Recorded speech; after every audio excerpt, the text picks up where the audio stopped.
자, 마가는 이름의 뜻이 큰 망치다라는 뜻이에요. 큰 망치. 이름의 뜻으로 보면 굉장히 강직하고, 어떻게 보면 단단하고 남성스럽고, 어떻게 그렇게 생각을 할 수 있을 것 같습니다. 근데, 사실 이름과는 달리 삶을 이렇게 보면요. 조금 차이가 있다라는 생각이 들어요. 마가는 일반적으로 예수님의 제자 중에 한 사람으로 이제 알려져 있습니다. 예수님이 잡히시던 그날 밤에, 이렇게 혼이불을 뒤집어 쓰고 있다가 예수님이 딱 잡히시니까 깜짝 놀라가지고 뒤집어 쓰고 있던 이불마저도 던져버리고, 알몸으로 도망간 사람이 이 마가입니다. 그러니까 이 큰 망치다라고 하는 이름하고 어울립니까? 안 어울립니까? 별로 안 어울려요. 이게 우리가 그러면 사실 그런 것 같아요. 여러분들 다 이름들이 있고 이름의 뜻이 다 있잖아요. 여러분들 이름에 맞게만 살아도 참 괜찮겠다라는 생각이 좀 들어요. 제 이름도 뜻이 있고 여러분들 이름 뜻을 한번 생각해 보면서 나는 이름에 합당하게 살고 있느냐라고 하는 걸 좀 돌아보면 좋을 것 같습니다. 근데 마가는 큰 망치다라고 했지만 별로 그렇지 못합니다. 그리고 이제 외삼촌이 바나바예요. 바나바. 그리고 나중에 바울과 함께 1차 선교 여행을 다녔는데 출신은 어떻게 보면 이제 기독교가 아니라 유대교 출신 이제 집안에서 태어났는데 이제 곱게 자랐던 것 같습니다. 그래서 이 사람이 이제 마가가 1차 선교 여행을 갔다가 도중에 하차를 해버려요. 그래서 바울한테 별로 안 좋은 인상이 이제 미쳐가지고 심지어는 이 마가라고 하는 이 사람 때문에 바나바와 바울이 이제 싸우게 되는 상황이 벌어지잖아요. 그래서 어떻게 보면 마음도 육신도 이렇게 유약한 어떤 그런 사람이었다라고 생각이 되어집니다. 근데 이게 지금까지 말씀드린 것은 이제 초반이에요, 초반. 근데 나중에 은혜 받고 나서 나중에 이제 사역을 감당할 때 정말로 열심히 하나님 앞에 아름답게 쓰임을 받는 모습을 보거든요. 그래서 이제 마가가 이제 마가복음을 썼는데, 자, 마가복음에 나타나 있는 예수님의 모습은요, 어떤 모습이냐? 종이신 예수님이에요. 종이신 예수님. 그래서 섬기는 모습을 굉장히 강조를 했습니다. 섬기는 모습. 자, 그래서, 자, 밑에 한번 읽어보도록 하겠습니다. 마가복음은 하고, 시작. 마가복음은 복음서 중에서 가장 먼저 쓰인 책으로 알려졌습니다. 마가는 복음서 이야기를 통해 예수님이 누구이신가를 로마 사람들에게 전하려 했습니다. 마가복음이 기록될 당시 로마는 기독교 박해가 한창 일어날 때였습니다. 네로 황제의 박해로 교회는 대학살을 경험했습니다. 많은 성도들이 산채로 불에 타 죽었고 당시 교회의 중요한 인물이던 베드로와 바울이 처형되었습니다. 그런 상황에서 마가복음이 기록되었습니다. 이 책은 고난당하는 기독교인들에게 십자가를 지는 제자도를 심어주고 그들의 신앙을 격려하기 위한 것이었습니다. 이런 이유로 마가복음의 분위기는 생동감이 있고 빠르게 진행되는 특징이 있습니다. 예를 들어 그리고 즉시라는 구절로 시작하는 경우가 40일에 그리고 다시로 시작하는 경우가 20일에입니다. 네, 여기까지요. 자, 마가복음이 쓰여질 당시의 시대적 배경이 기독교가 굉장히 탄압을 받고 있는 상태였다는 거예요. 탄압을. 그래서 그 유명한 네로 황제 나오잖아요. 그래서 많은 사람들이 박해 가운데 대학살을 당하기도 하고 사실 교회 입장에서 본다면 굉장히 어려울 시기다라고 생각하시면 되겠습니다.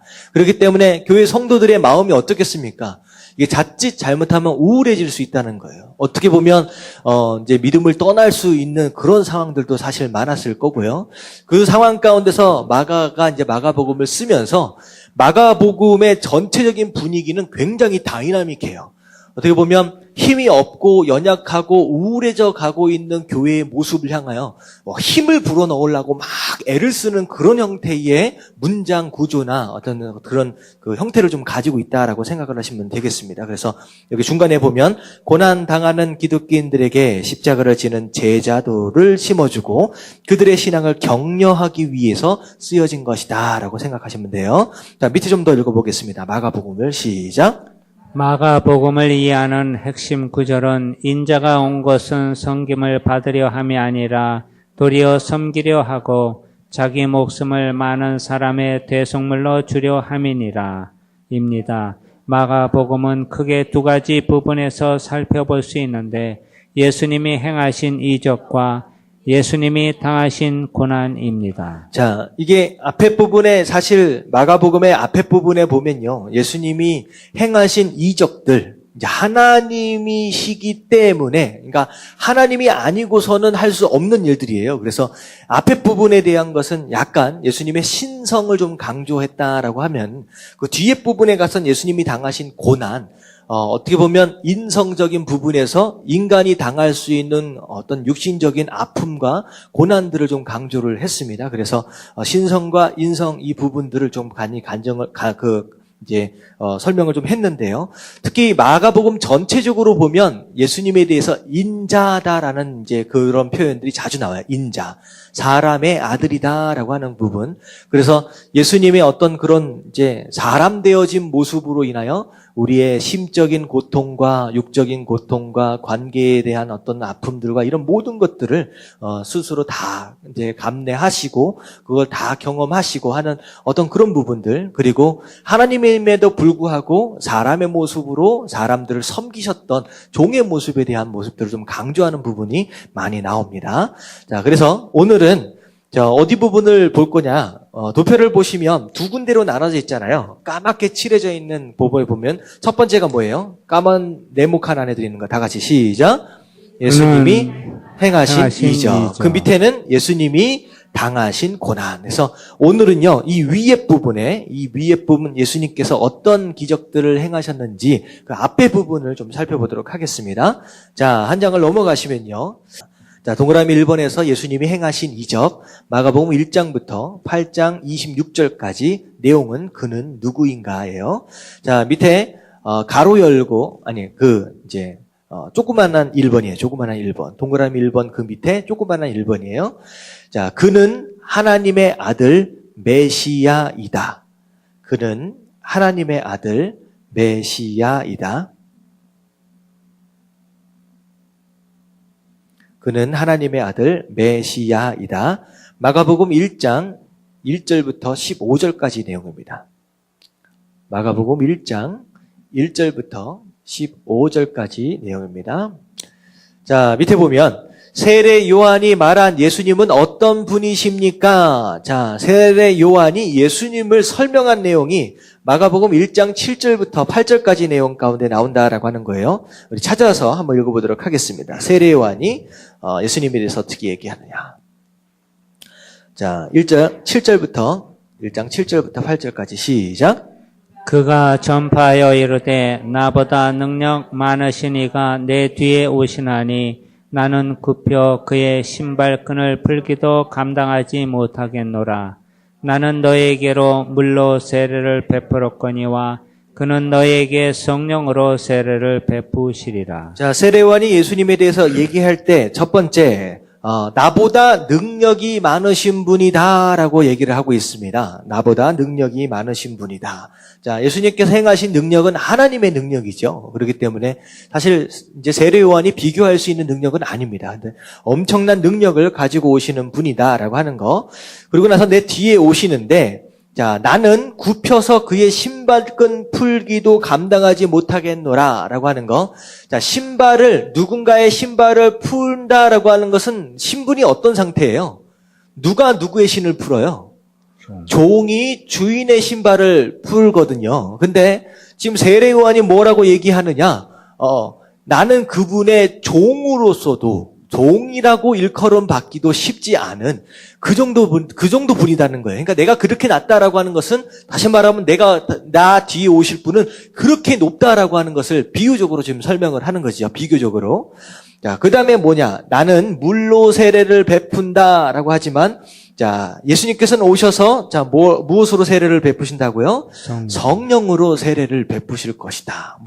여러 가지로 해석을 할 수 있는데 일단은 물로 베푸는 것과 성령으로 베푸는 것과 라고 하는 것은 물질적인 것과 영적인 부분에 대한 거예요. 그래서 완전히 차원이 틀린 분이 오실 것이다 라고 이제 설명을 하는 내용이 나옵니다. 자, 그리고 나서 밑에 보면 하나님이 인정하신 예수님의 모습은 무엇입니까? 자, 세례 요한이 예수님에 대해서 그렇게 설명을 했어요.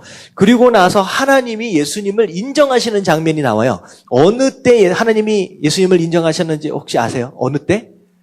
예수님이 세례 요한한테 세례를 받고 일어나시는 순간, 세례를 마치는 순간에 하나님께서 나타나셔서 말씀하시는 장면이 마가복음 1장 1절 말씀입니다. 1장 11절 말씀입니다. 같이 한번 읽어볼게요.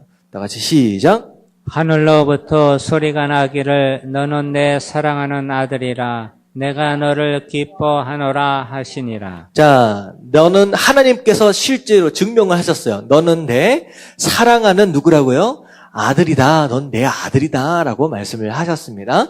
자, 그리고 나서 뭐라고 말씀하셨느냐? 너는 내가 너를 기뻐하노라 하시니라. 자, 사랑하는 아들이다. 라고 하는 것과 기뻐하노라. 라고 하는 이 표현 자체가 어떻게 보면 일반적인 아들에게 할 수 있는 일반적인 표현일 수 있을 것 같아요. 근데 조금 의미를 좀 부여하면요. 자녀들을 다 사랑합니다. 예를 들어서 10손가락 깨물어 안 아픈 손가락이 없다라고 하는 것은 무슨 뜻이에요? 다 뭐 한다는 거예요? 다 사랑한다라고 하는 거예요. 근데요, 자녀들 가운데 다 사랑하긴 해도 그 가운데 기뻐하는 자녀가 있고 있으면 어떤 자녀는 염려가 되는 자녀가 있어요. 무슨 얘기인지 아시겠어요? 다 사랑하는데 어떤 자녀는 생각을 하면 할수록 마음 가운데 기쁨이 있어. 너무나도 좋아요. 근데 누구 아들, 둘째 아들, 셋째 아들 할 땐 누구 아들을 딱 생각하면 어떤 마음이 들어요? 이게 근심이 되는 그런 아들들이 있다라고 하는 거예요. 근데 우리가 예수님은 어떤 분이셨느냐? 당연히 아들이기 때문에 하나님으로부터 사랑을 받는 그런 존재이기도 하면서 어떤 존재였습니까? 기뻐하시는 분이었다라고 하는 거. 그래서 저는 여기서 약간 의미를 부여할 때 우리가 다 하나님 앞에 사랑받는 자녀다라고 하는 거 여러분 믿으십니까? 아멘. 할렐루야. 믿으시죠? 아멘. 우리 다 사랑받고 있어요. 근데 중요한 건 뭐냐면 다 사랑은 받는데 누구나 하나님께 기쁨이 되지는 않는다는 거예요. 나는 하나님 앞에 기쁨이 되는 자녀인지 아니면 하나님께 근심을 드리는 자녀인지 여러분들 좀 돌아볼 수 있어야 된다라고 하는 거. 이왕 자녀들가 될 바에는 기쁨을 드리는 그런 자녀들 되시길 주님의 이름으로 축원합니다. 아멘. 아멘. 그게 예수님을 닮는 삶이에요. 예수님은 하나님께 기쁨이 되는 아들이었다라고 하는 거. 자, 그래서 하나님 스스로 예수님에 대해서 예수님이 누구다라고 하는 예수님의 정체성을 실제로 그분 스스로 증명하셨다라고 하는 거예요. 자, 이게 마태복음하고 보면 조금 차이가 있어요. 마태복음은 시작할 때 뭐서부터 시작해요? 족보서부터 시작해가지고 예수님이 공생에 들어가실 때까지 좀 여러 가지 스토리들이 있잖아요. 근데 오늘 마가복음을 딱 읽는 순간 뭐서부터 시작되느냐? 세례받는 것서부터 시작돼가지고 바로 1장의 공생애가 바로 시작돼 버립니다. 그러니까 마가는 지금 무엇을 위해서 지금 이 글을 쓰고 있느냐? 예수님이 메시아다라고 하는 것과 그 예수님의 정체성에 대한 것과 예수님의 고난에 대한 것과 제자도에 대한 것들과 이런 모든 것들을 하고 싶은 말이 많이 쌓여 있는 거예요. 그래서 그것을 딱 말하기 위해서 어떻게 보면 앞에 있어질 수 있는 군더더기 같은 그런 얘기들을 전부 다 잘라내버리고 본격적으로 서론이 아니라 본론서부터 딱 들어가는 그런 모습을 좀 보이는 것 같아요. 그래서 약간 성격이 좀 급해 보이는 어떤 그런 것들이 좀 느껴지게 되는데, 자, 밑에 한번 읽어보도록 하겠습니다. 마가복음은 시작. 마가복음은 하나님의 아들 예수 그리스도 복음 이야기입니다. 마가복음은 다른 복음서와 다르게 준비 기간을 아주 짧게 하고 핵심만 정리했습니다. 예수님은 이미 오래전에 이사야 선지자가 예언한 그분으로서 세례 요한은 주님을 준비시키는 사자입니다. 특히 하나님을 통하여 너는 내 사랑하는 아들이라고 선언하는 내용은 예수님을 한마디로 표현하는 적절한 말입니다. 마가복음은 단순히 전기의 차원을 넘어 예수님이 누구이신가 하는 정체성에 초점을 둡니다. 예. 일반적으로, 이제 구약 성경과 신약 성경을 우리가 좀 보면, 구약 성경은 뭘로 써있는지 기억나세요? 구약 성경은? 어떤 언어로? 어떤 언어로 써졌어요? 히브리어로 히브리. 써졌죠. 그리고 이제 신약 성경은 헬라어로 쓰여졌습니다. 그래서 이제 언어 자체가 다른 것과 동시에 문화 자체가 좀 달라요. 글을 쓰는 표현 자체가 문화적인 어떤 이제 형태가 좀 달라요. 그래서 히브리 언어는요, 뭐라고 생각하시면 되냐면, 한국말은 알아들으려면 어디까지 들어야 돼요? 끝까지 다 들어봐야 알아요. 그러니까 한국말은 가장 중요한 표현이 어디 있어요? 다 뒤에 있어요. 그렇기 때문에 한국 사람하고 얘기하면 어떻게 얘기하냐면 그 사람이 무엇을 의도하는지 알려면 중간 과정서부터 시작해서 끝까지 다 들어봐야 아는 게 한국 문화입니다. 그래서 말을 하면 좀 더 길어져요. 하지만 이 웨스턴 이 서부 이제 문화는요, 가장 중요한 표현이 어디 있어요? 다 앞에 있어요. 그러니까 한국말의 이제 문장 구조는 주어, 목적어, 동사, 했냐 안 했냐가 뒤에 들어 있어요. 하지만 그 서구적인 언어 이제 스타일은 뭐냐면 주어가 나오고 그다음에 동사가 나와요. 그러니까 주어하고 동사 딱 들으면 했냐 안 했냐가 앞에부터 탁 나온다는 거예요. 그래서 문장 전체를 볼 때 서구적인 사고 방식은 어떻게 보냐면 이게 앞에 부분만 딱 보면 뒤에 내용이 감이 딱 옵니다. 근데 히브리어하고 헬라어의 특성이 약간 그래요. 히브리어의 특성은 뭐냐면 앞에 다 나와 있어요. 그러니까 다시 말하면 앞에가 믿어지지 않으면 뒤에는 읽을 필요가 없는 거예요. 그래서 성경을 보면 제일 첫 번째 나온 단어 문장이 어떤 문장입니까? 태초에 하나님이 천지를 창조하시냐. 이게 가장 중요해요. 구약에서. 이 말이 믿어져야 그 다음에 창조의 역사가 다 이해가 가는 거예요. 근데 이 헬라 문명 쪽으로 뒤에 넘어가면 어떤 식의 사고방식이 되냐면요. 이게 예수님이 누구냐라고 하는 것을 얘기하기 위해서 이렇기 때문에 저렇기 때문에 이렇기 때문에 그러므로 예수님은 그리스도다라고 하는 이런 표현을 해요. 근데 유독 이 마가라고 하는 사람은 그런 문장 형태를 가진 게 아니라 뭐부터 얘기를 해요? 그냥 처음부터 하나님이 나타나셔서 예수님은 뭐라고 얘기했다? 내 아들이다 여기 얘기했다는 거예요. 다른 이제 복음서를 보면요, 설명을 자궁자궁 이렇게 잘 해가 나가요. 그 다음에 그러니까 예수님은 메시아지 않겠느냐라고 설명하지만 이 마가복음은 조금 달라요. 처음부터 그냥 예수님은 메시아야 하면서 이거서부터 얘기를 하고 시작된다는 거예요. 조금 이제 문장에 대한 이제 조금 이제 차이를 좀 아시겠죠? 그래서 처음부터 여기서 하나님이 말씀하셨어. 그는 예수님이 아들이라고 말씀하셨기 때문에 메시아라고 하면서 먼저 가장 중요한 것을 말씀을 하고 얘기를 하고 그 다음부터 이제 풀어나가는 그런 형태를 가지고 있다라고 생각하시면 되겠습니다. 그래서 마가복음은 단순히 전기의 차원을 넘어 예수님이 누구신가 하는 정체성을 초점을 둡니다. 그래서 초반에 이것을 먼저 얘기를 합니다. 자, 뒤에 넘어갈게요.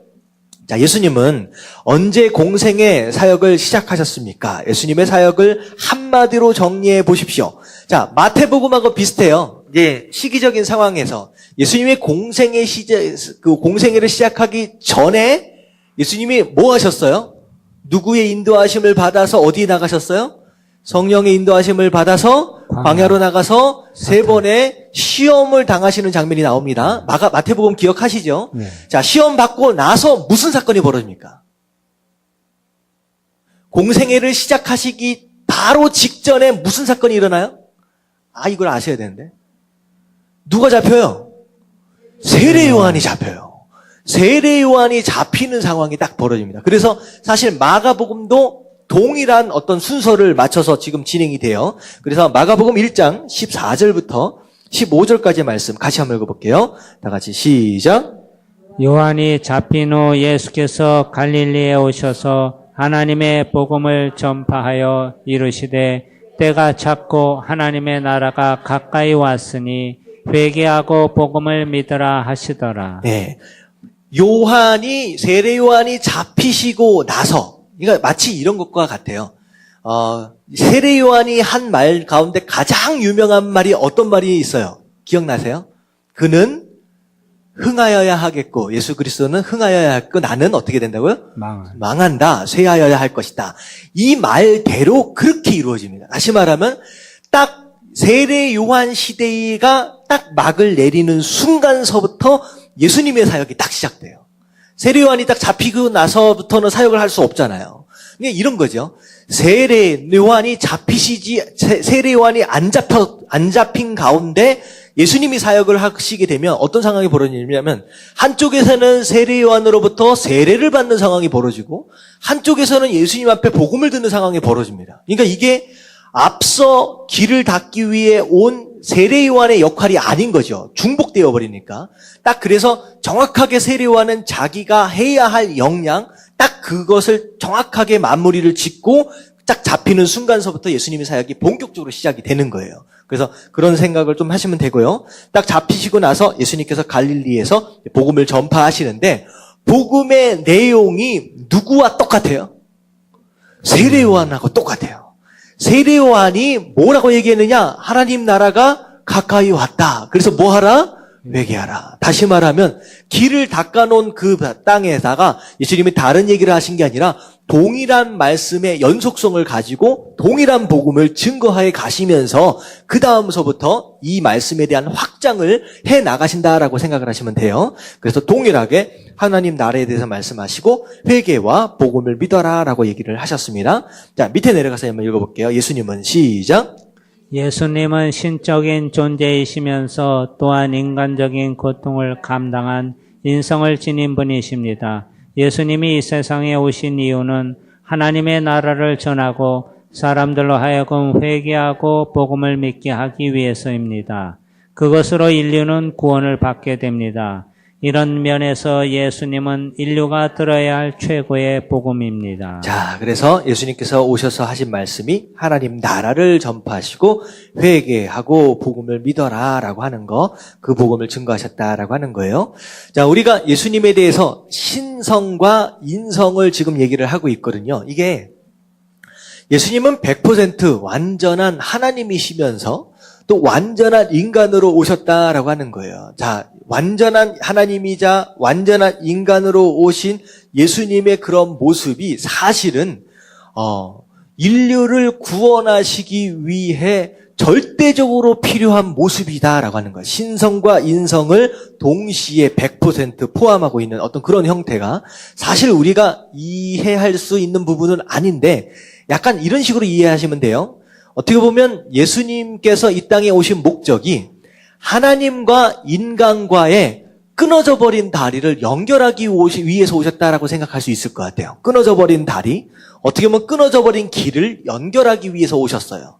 그렇다라고 한다면, 자, 끊어져 버린 길, 이걸 연결하시라고 한다면, 자, 보세요. 서울서부터 부산까지 있는 길이 있다라고 해보세요. 서울서부터 부산까지 갈 수 있는 길이 있다라고 생각하신다면 그 길은 서울을 포함해야 하고 부산을 포함해야 합니다. 무슨 내용인지 아시죠? 그 길이 아무리 길게 느려졌다라고 할지라도 한쪽만을 포함하고 있으면 연결할 수 있어요, 없어요? 없어요. 다시 말하면 끊어져 버린 하나님과 사람과의 관계를 잇는 길이 되어지려면 사람을 포함해야 함과 동시에 인간을 또한 포함해야 한다라고 하는 거예요. 아니, 하나님을 포함해야 된다라고 하는 거예요. 그래서 내가 곧 길이요 진리요 생명이다라고 말씀하실 때 그 길의 역할로서 예수님은 완전한 하나님뿐만 아니라 완전한 인간의 모습으로서의 그런 길 역할이다라고 생각을 하시면 될 것 같아요. 약간 이해가 쉽도록 제가 이제 설명을 드리는 겁니다. 자, 그리고 나서 자, 2번 밑으로 내려갈게요. 그는 하나님의 나라를 소유한 분이시다. 자, 2번입니다. 조금만 2번이에요. 중간에 아마 집어져 있을 겁니다. 2번. 그는 하나님의 나라를 소유한 분이시다. 소유한 분이시다. 그는 하나님의 나라를 소유한 분이시다. 자, 마가복음 1장 16절부터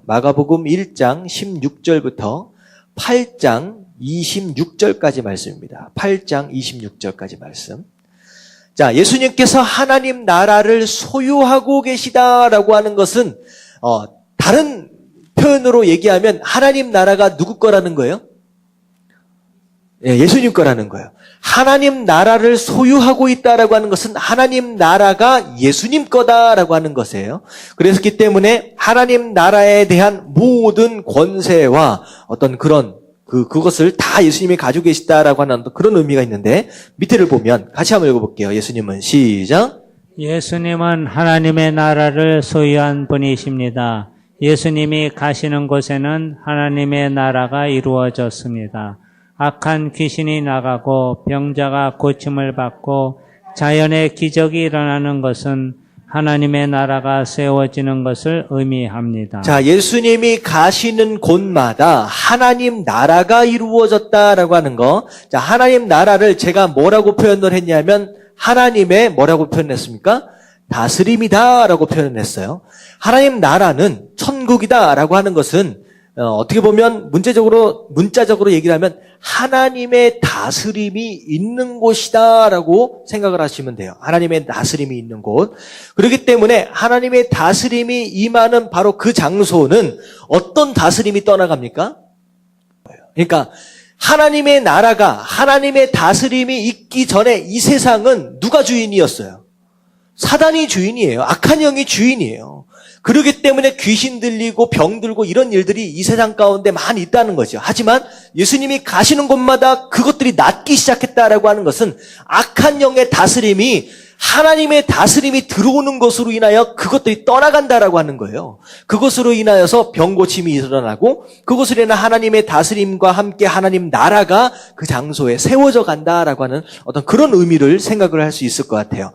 자, 그래서 밑에 보면 예수님의 권위와 그에 대한 반응. 자, 예수님의 권위다라고 하는 것은 하나님 나라의 주인 되신 분으로서의 권위예요. 하나님 나라의 주인 되신 분으로서의 권위. 자, 밑에 보면 가버나움 회당에서 더러운 귀신이 들린 사람을 어떻게 고치셨습니까? 자, 예수님이 이게 보면요. 이 마가가 되게 재미있게 이렇게 이제 말씀을 이제 풀어 나갈 때 어떤 부분에 있어서는 종의 모습으로 섬기는 모습을 굉장히 강조했는가 하면요. 앞에 부분에 있어서는 예수님의 권위를 굉장히 강조를 합니다. 그래서 병자를 낳을 때 이 마가라고 하는 사람이 항상 어떤 표현들을 많이 쓰냐면 이게 이 마가복음 1장 25절이에요. 한번 읽어볼게요. 1장 25절 다 같이 시작. 예수께서 꾸짖어 이르시되 잠잠하고 그 사람에게서 나오라 하시니 더러운 귀신이 그 사람에게 경련을 일으키고 큰 소리를 지르며 나오는지라. 자, 귀신 쫓을 때 어떻게 하셨어요? 꾸짖으셨다는 거예요. 혼내셨다라고 하는 거예요. 다시 말하면 누가 누구를 혼낼 수 있어요? 아랫사람이 윗사람을 혼낼 수 있습니까? 아니죠. 윗사람이 아랫사람을 혼낼 수 있습니다. 그리고 주인이 종을 혼낼 수 있습니다. 다시 말하면 예수님이 병을 고치시고 귀신을 쫓으실 때에 하셨던 그 언어적인 표현 자체가 마가는 무엇에 강조를 했느냐?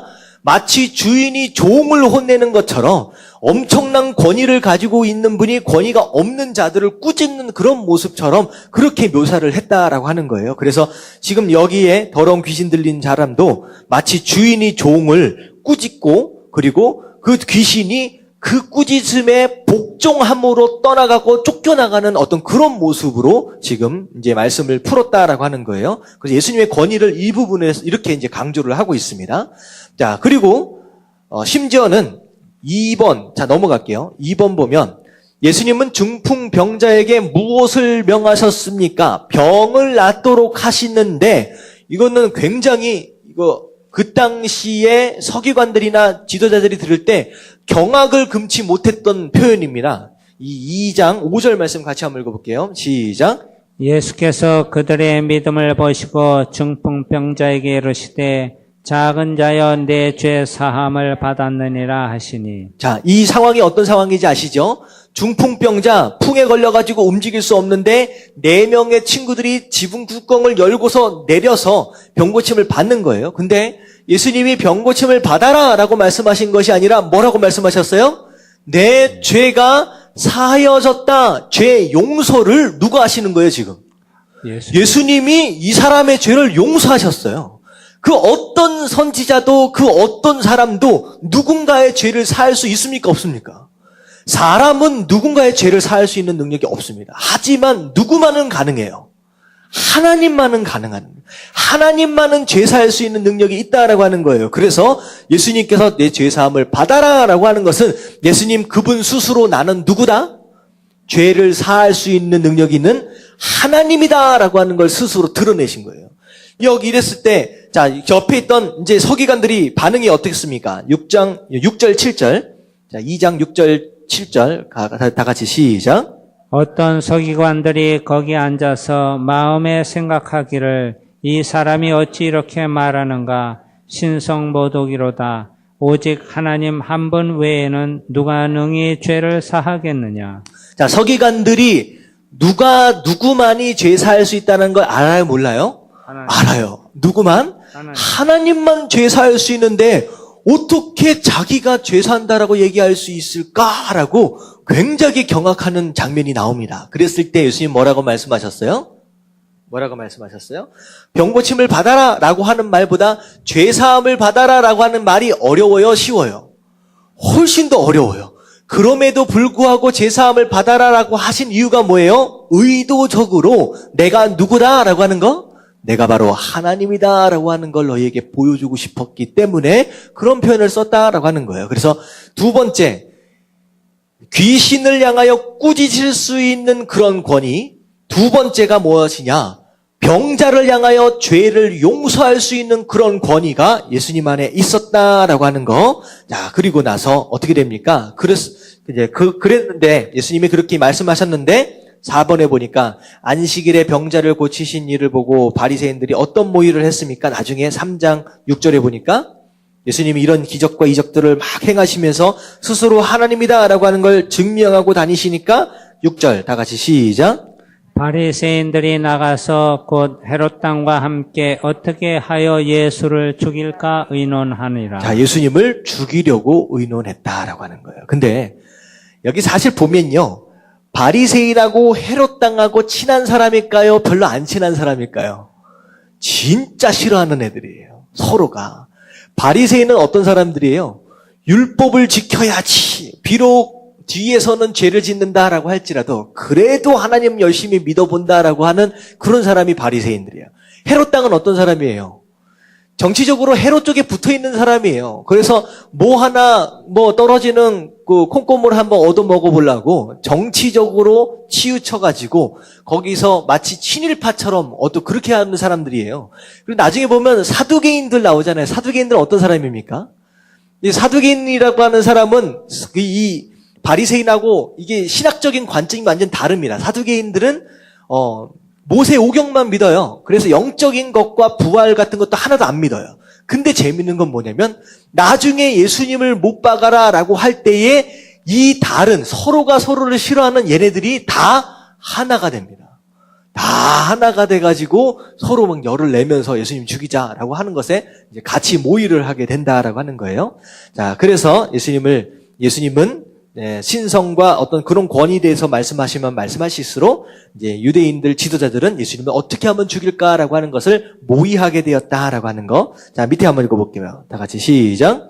예수님은 사람이면서 곧 하나님이십니다. 사람들은 이것을 이해하지 못했습니다. 예수님이 베푸신 기적과 표적 기사들은 이것을 드러내는 것들입니다. 보이는 표적보다 더 중요한 것은 나타나는 그것을 통해 예수님이 곧 하나님의 아들이심을 믿는 일입니다. 그러나 사람들은 이것을 믿기보다는 오히려 예수님을 죽이려고 했습니다. 자, 이런 거죠. 이 서기관들이 가지고 있는 논리는 하나님만이 죄 용서할 수 있다라고 하는 거예요. 하지만 지금 현상은 예수님이 죄 용서를 하고 있다라고 하는 것이죠. 그렇게 되면 어떻게 해야 하느냐? 그러면 예수님이 하나님이시구나라고 하는 믿음이 와야 되는데 이게 이제 그들 스스로 생겨날 수 있는 믿음이 아니거든요. 그러니까 자기가 가지고 있는 이쪽 논리와 이쪽 논리가 서로 믿음이라고 하는 매개체를 통하여 딱 맞물려져서 믿음이 생성돼야 되는데 이쪽 논리와 이쪽 논리가 지금 믿음이 아니고서는 충돌하게 된다라고 하는 것이죠. 그러니까 이 충돌하는 것이 불편한 거예요. 그렇죠? 그렇게 되니까 이들이 선택한 게 뭐예요? 두 가지 중에 하나는 제거되어야지 자기가 편한 거예요. 두 가지 논리가 있는데 한쪽 논리가 두 가지가 다 맞는 것 같은데 이게 같이 공존하기는 어렵다라고 하는 거죠. 그렇게 되니까 무엇을 선택했느냐? 두 가지를 한꺼번에 맞물려서 믿음이라고 하는 것으로 승화시키기보다는 오히려 이 두 가지 중에 불편한 거 하나를 제거시키기로 결정을 한 거예요. 그래서 누가 제거되어야 된다? 예수님이 제거되어야 한다라고 하는 쪽으로 이제 그들이 이제 선택을 간 거죠. 자, 그런 가운데 자, 예수님은 지금 마가복음에 보면 예수님은 대중적으로 사역하신 것과 동시에 제자들을 어떻게 훈련하셨느냐라고 하는 것을 굉장히 중요하게 언급하고 있습니다. 그래서 마가복음 3장 13절부터 6장 6절까지 보면 예수님과 제자들 나오잖아요. 1번 문제 한번 읽어볼게요. 시작. 예수님은 제자를 어떻게 선택하셨습니까? 그들에게 주신 능력은 무엇입니까? 자, 마가복음 3장 13절 말씀, 15절 말씀까지 쭉 한번 읽어봅니다. 시작. 또 산에 오르사 자기가 원하는 자들을 부르시니 나온지라. 이에 12를 세우셨으니 이는 자기와 함께 있게 하시고 또 보내사 전도도 하며 귀신을 내쫓는 권능도 가지게 하려 하심이로라. 자, 예수님께서 12제자를 세우시는데 처음에 자, 어떤 사람들을 부르세요? 자기가 원하는 사람들. 제가 따라갈게요. 이게 아니었어요. 예수님이 원하는 사람들을 선택하셨고, 자, 선택받은 사람은 뭐 했습니까? 나아온지라. 라고 해서 선택된 사람들은 예수님의 부르심에 응답했다. 순종한 사람들이었다. 그래서 하나님 예수님의 선택하심과 순종으로 응답한 사람들이 바로 제자가 되었다라고 하는 거예요. 그래서 그들에게 처음 맡기신 사명이 무엇이었느냐? 전도의 사명을 맡기셨습니다. 가서 전도해라. 자, 뭘 전도할까요? 똑같죠. 하나님 나라를 증거하고 회개하고 믿음을 세워라라고 하는 것, 믿어라라고 하는 것을 전파했겠죠. 그러는 가운데 예수님께서 이들에게 주신 능력이 있어요. 어떤 능력입니까? 귀신을 내쫓는 능력을 주셨다라고 하는 거. 자, 그게 이제 1번에 대한 대답입니다. 자, 밑에를 보면 제자들에게 가르치신 비유의 내용이 나옵니다. 제자들에게 비유의 내용. 이게 좀 길어요. 자, 마가복음 4장 21절부터 34절까지의 말씀이에요. 자, 21절부터. 자, 21절 말씀 같이 한번 읽어볼게요. 시작. 또 그들에게 이르시되 사람이 등불을 가져오는 것은 말 아래에나 평상 아래에 두려 함이냐 등경 위에 두려 함이 아니냐. 자, 등불을 가지고서 밑에다가 숨겨놓는 사람이 어디 있겠습니까? 당연히 등경 위에다가 위에 올려놓겠다라고 하는 것이죠. 그래서 22절 시작. 드러내려 하지 않고는 숨긴 것이 없고 나타내려 하지 않고는 감추인 것이 없느니라. 자, 22절에 대한 해석은 굉장히 어렵습니다. 이게 무슨 말인가 사실 아무리 읽어도 이제 이해가 안 가요. 근데 앞에 있는 등불하고 비교해서 이제 생각을 할 때, 자, 불이 붙어 있는 등불 숨길 수 있어요, 없어요? 없어요. 다시 말하면 하나님 앞에서 숨겨질 수 있는 비밀이 있다, 없다? 없다. 결국은 그 무엇이든 진실은 전부 다 드러나게 된다라고 하는 그런 내용, 이제 등불에 대한 비유입니다. 자, 그리고 그 밑에를 좀 내려가면, 자, 밑에 내려가면 24절 다 같이 시작. 또 이르시되 너희가 무엇을 듣는가 스스로 삼가라. 너희의 헤아리는 그 헤아림으로 너희가 헤아림을 받을 것이며 더 받으리니. 자, 너희가 헤아리는 그 헤아림으로 너희가 헤아림을 받을 것이다. 이걸 한국 속담 한번 찾아보실 수 있어요? 한국 속담. 네가 누군가를 헤아리면 너도 그대로 헤아림을 받을 것이다. 대로 주고 말로 받는다. 비슷한 내용인 것 같습니다. 약간 이게 그런 의미예요. 그리고 심는 대로 거둔다라고 하는 그런 내용입니다. 그러니까 네가 누군가를 비판하고 판단하면 너도 비판받고 판단받을 수 있을 것이다. 오히려 더할 수 있을 것이다. 라고 하는 그런 내용이라고 생각하시면 되겠습니다. 그래서 이거 사실 이 부분은 어떤 내용이냐. 이제 제자들이 제자로서 어떤 삶을 살아야 하느냐. 제자도를 가르침에 있어서 비유를 몇 가지를 들으신 거예요. 자, 그리고 그 밑에 25절 시작.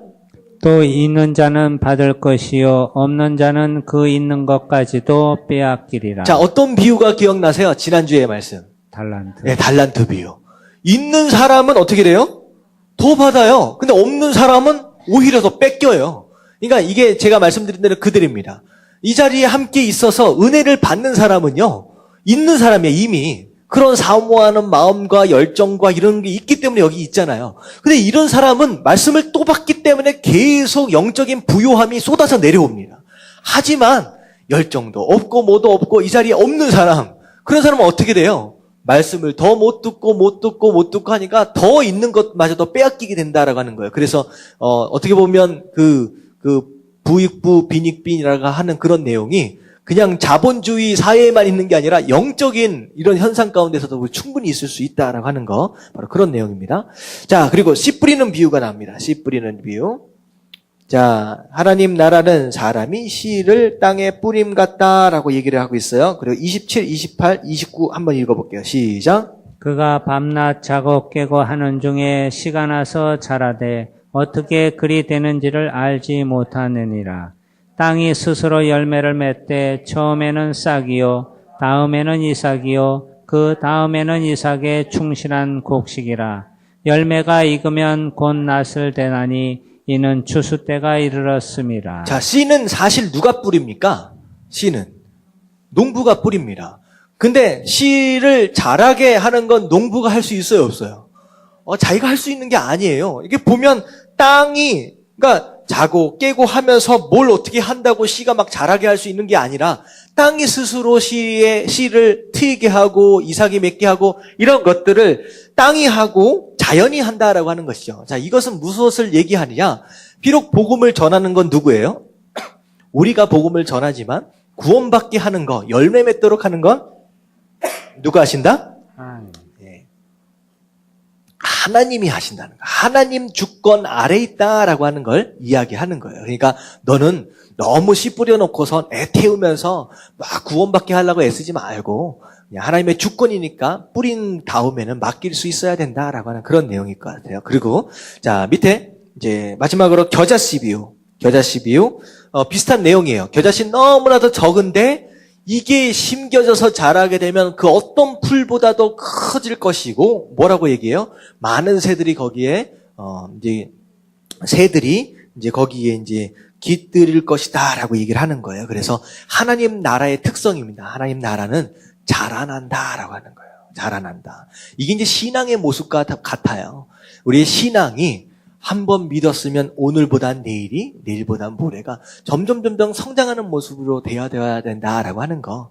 좀 더 예수님을 닮아가야 되고 예수님을 더욱더 깊이 알아줘야 되고 성장하는 모습으로 우리가 나아가야 된다라고 하는 어떤 그런 의미들을 이제 부여할 수 있을 것 같아요.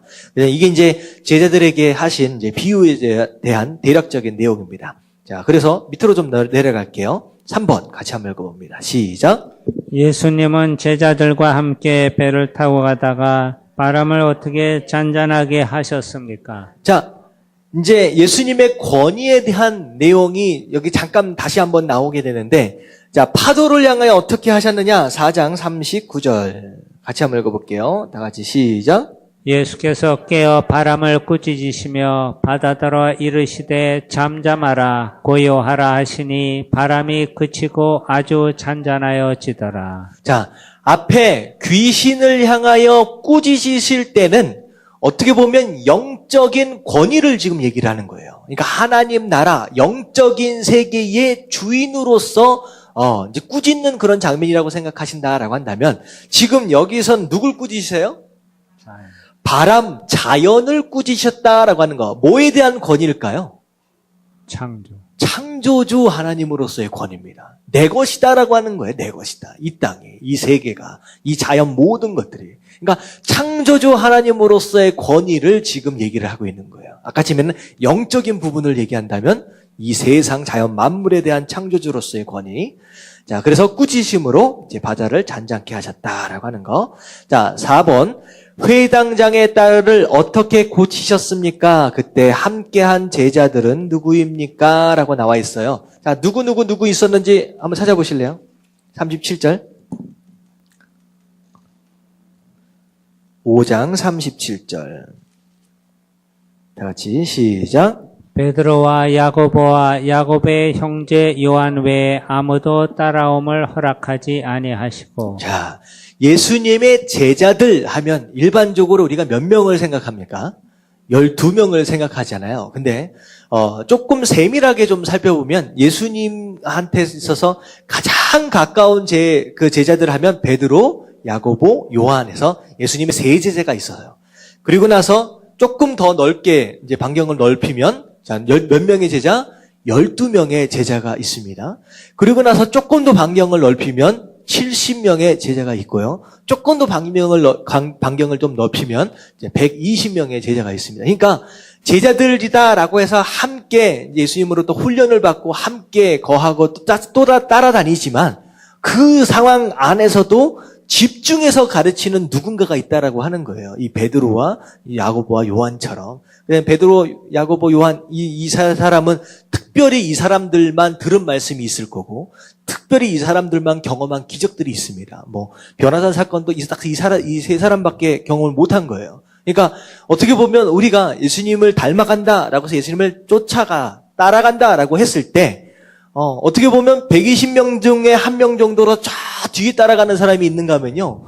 이 세 사람처럼 가까이 붙어서 예수님이 지금 무엇을 생각하시는지를 정확하게 알고 그렇게 따라가는 사람도 있다라고 하는 거예요. 그래서 이왕이면 조금 영적으로 사실 그래요.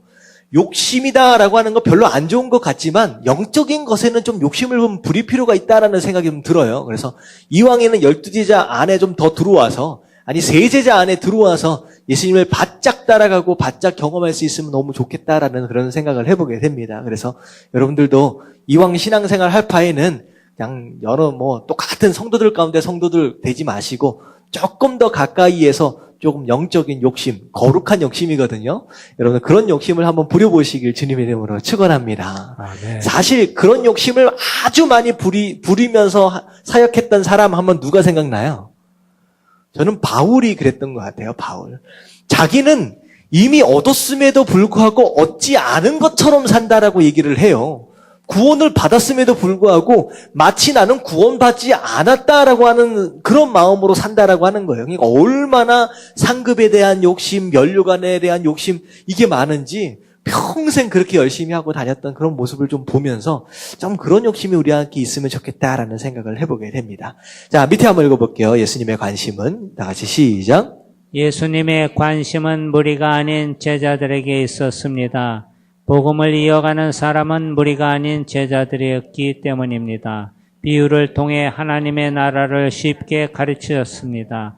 또 기적을 베푸는 것도 늘 제자를 염두에 둔 제자들을 가르치시기 위한 것이었습니다. 말뿐 아니라 직접 체험하면서 그것을 터득하게 하셨습니다. 예수님의 의도는 제자들을 통해 복음이 전파되고 그들에게 그런 능력이 있음을 보여주시려는 것이었습니다. 네, 예수님께서 이 땅에 오셔서 하셨던 사역을 세 가지를 얘기하면 뭐라고 얘기할 수 있느냐? 복음을 전파하시고 그리고 가르치시고 치유하셨다라고 하는 우리 주보 앞에 나와 있는 이 세 가지 사역을 하셨어요. 물론 이제 다 소중한 사역이지만 가장 어떻게 중요하다라고 생각할 수 있는 예수님께서 이 땅을 떠나신 이후의 일들을 쭉 이어갈 수 있으려는 어떤 그런 이제 계획이다라고 생각할 수 있으려면요.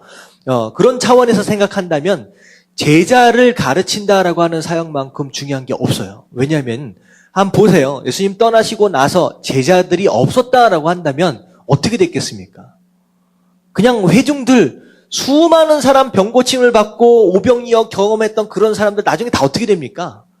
그냥 다 흩어지는 거예요. 아무것도 없어요. 결국은 예수님이 떠나신 이후에 예수님이 하셨던 일을 감당할 12명의 그 사람이 가장 중요한 사역이었어요. 그래서 지난주에 말씀드렸다시피 예수님이 죽으시게 되는 그 시점까지도 이 제자들이 얼마만큼 어떻게 성장하느냐를 보시면서 시간 조절을 하고 계시잖아요.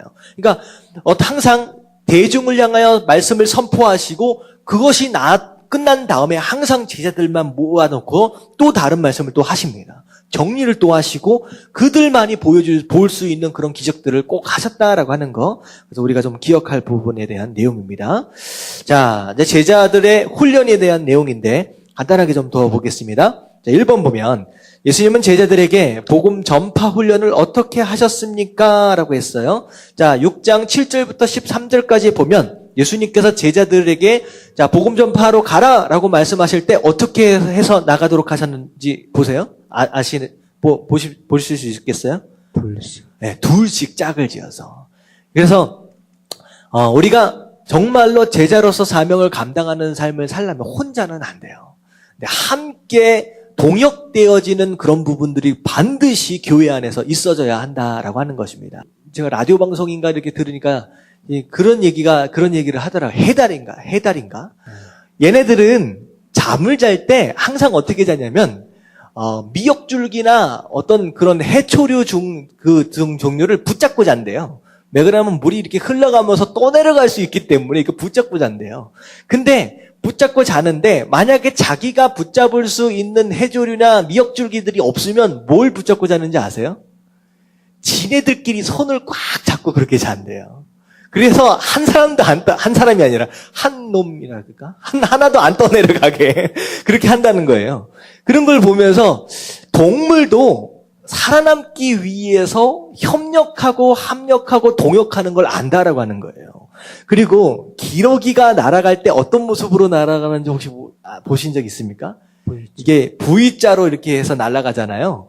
이 V자로 해서 날아가는 게 정말로 신통방통한 거래요. 어떻게 보면 앞에 리더로 가는 사람이 쭉 가다가 이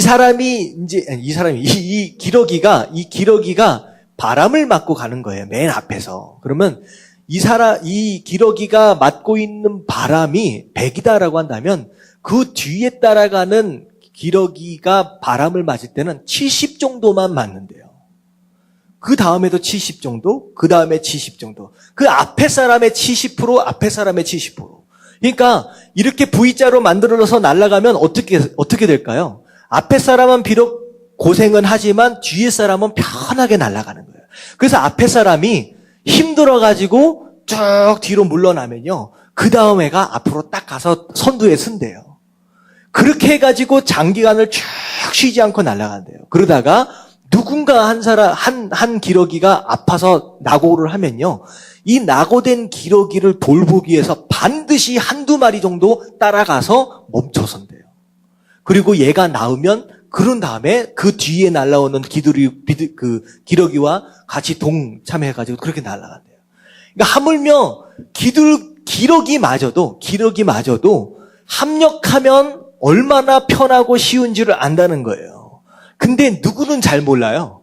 이 사람은 잘 모른다는 거예요. 항상 어디 서고 싶어요? 기러기라고 한다면. 항상 앞장서고 싶은 거예요. 항상 머리가 되고 싶은 거예요. 그래가지고 한국 교회 이제 선교지를 가보면요.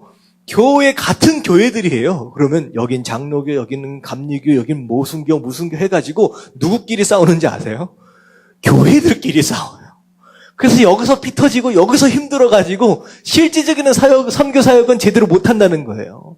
그러니까 우리가 이제 제자가 되어서 사명을 감당한다라고 했을 때 어떻게 합력하고 어떻게 동역해야 하느냐라고 하는 걸 동물들이나 짐승들을 통하여서도 좀 배울 필요가 있다라고 하는 거. 뭐만 버리면 되는지 아십니까? 욕심만 버리면 돼요. 내가 앞장서야 한다라고 하는 그 욕심만 버리면요. 뒤에 날아가고 있는 편한 그런 기러기처럼 그렇게 날아갈 수 있다라고 하는 것입니다. 여러분들 좀 버리시고 합력하시길 주님의 이름으로 축원합니다. 아멘. 자, 밑에 2번을 보면 그래서 이제 짝지어서 협력해라. 그래서 귀신 쫓는 은사들을 주시고 사명을 감당하도록 하셨다. 이제 훈련을 그렇게 시키신 거예요. 자, 2번 같이 한번 읽어봅니다. 시작. 예수님은 제자들에게 기적을 직접 체험하게 하셨습니다. 그 내용은 무엇입니까? 자, 이제 마가복음 이게 두 개의 내용이 오병이어에 대한 내용이고요. 그리고 떡 7개, 물고기 2마리 이렇게 해서 각 비슷한 기적인데 예수님이 제자들과 더불어서 행하셨던 그런 기적들입니다. 자, 3번. 예수님이 제자들에게 특별히 경계하여 가르치신 내용은 무엇입니까? 라고 나와 있는데, 자, 이건 한번 찾아볼게요. 마가복음 8장. 마가복음 8장. 자, 15절 말씀만 읽어볼게요. 시작. 예수께서 경고하여 이르시되 삼가 바리새인들의 누룩과 헤롯의 누룩을 주의하라 하시니. 자, 바리새인의 누룩, 헤롯의 누룩 이게 나와 있는데 예수님은 바리새인의 누룩, 헤롯의 누룩이라고 얘기를 하시고 이게 어떤 것이냐에 대해서 뒤에 이제 설명을 하시지 않았어요. 그래서 제가 이게 뭘까라고 해서 이쪽 저쪽 찾아보니까 주석들마다 좀 설명이 좀 달라요. 그래서 일반적인 해석을 좀 말씀을 드리겠습니다. 바리새인들의 누룩, 바리새인들 예수님이 뭐 때문에 혼났습니까? 예수님한테 바리새인 외식하는 거예요. 외식하는 거예요. 하는 척하는 거예요. 하는 척. 그렇지 않으면서 죄 다 짓고 다니면서 죄 안 짓는 척하는 이런 모습. 이거 제자들 너 본받지 말라는 거예요. 나중에 예수님의 제자들이 뭐가 돼요? 나중에 사도가 되잖아요. 당시 교회의 리더십들이 된다는 거예요.